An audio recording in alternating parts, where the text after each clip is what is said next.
So I think what I understood is that you're taking your retail media relationship with Albertsons and moving it into their chatbot and potentially also into other chatbots. Yeah, exactly. So I don't think that like we talk a lot about OpenAI and the big LLM platforms, but like agentic advertising doesn't have to be the sole domain of those platforms, right? So if you're a retailer in particular, you're looking at this saying, well, how do I bring AI assistance into my shopping experience? Yeah.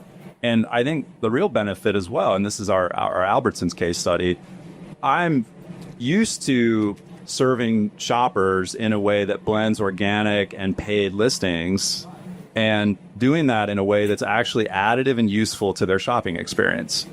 And so why wouldn't I do that in this new surface? So if I've got a shopping assistant, I'm going to do the same thing. Now, I might not show them a product listing page that has 12 slots in it. I might show sort of 3 products.